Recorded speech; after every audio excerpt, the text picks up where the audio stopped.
শাপলা চিংড়ির রেসিপিটা কখনো ট্রাই করে দেখেছেন? যদি না করে থাকেন তাহলে অবশ্যই একবার এইভাবে খুবই সহজ পদ্ধতিতে শাপলা দিয়ে চিংড়ি মাছের এই পদটা বাড়িতে অবশ্যই ট্রাই করে দেখবেন। এই ফুলগুলো কিন্তু আমি আমার কুইন্সদের জন্য, মানে আমি আমার সমস্ত বন্ধুদের কুইন্স বলতেই ভালোবাসি, রানী। কারণ রানীরা না থাকলে কিন্তু সংসার বিফল। তো যাই হোক, এই সমস্ত কুইন্সদের জন্য এই শাপলা ফুলগুলো আর তার যে ডাঁটিগুলো সেগুলো আমরা রান্না করে খাবো। এখানে এইভাবে ডাঁটির আঁশগুলো ছাড়িয়ে নিতে হবে, তারপর সমস্ত ডাঁটিগুলো এইভাবে কেটে নিতে হবে।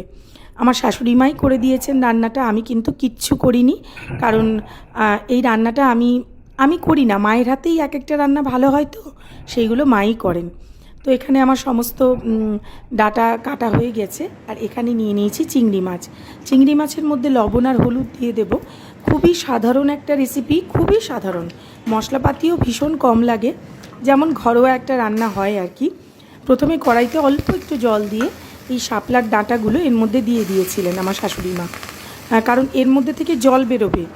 একটুখানি ভাপিয়ে নিচ্ছেন, তারপর ওটা কিন্তু একটু ভাপানো হয়ে গেলে সেটাকে জলটা বের করে নেবেন। আর এর মধ্যে অল্প একটু হলুদ আর অল্প একটু লবণ দেবেন, দিয়ে ভালো করে নাড়িয়ে চাড়িয়ে নিয়ে, এই যে অনেকটা জল বেরিয়েছে দেখতেই পাচ্ছেন, আর জল ছিল এর মধ্যে, তো অল্প একটু জল দিয়েও ছিলাম। এখানে সমস্তটা নিয়ে নেওয়া হলো।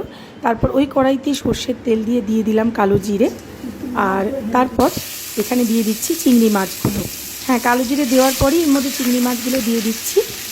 তারপর চিংড়ি মাছগুলো ভাজা হতে থাকবে। চিংড়ি মাছ বেশিক্ষণ ভাজতে লাগে না, তাও এরপর এর মধ্যে দিয়ে দেব ওই যে শাপলাগুলো, যেটা জল ঝরিয়ে রেখেছিলাম সেই শাপলাগুলো।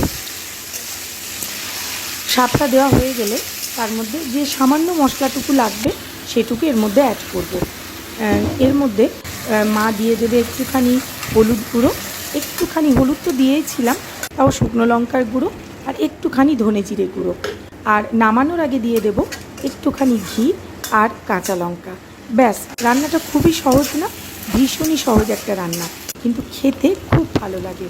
গরম ভাতে এই শাপলা চিংড়ি দিয়েই কিন্তু এক থালা ভাত খাওয়া হয়ে যাবে। বাড়িতে অবশ্যই একবার এই বর্ষাকালে করে দেখবেন, ভালো লাগবে।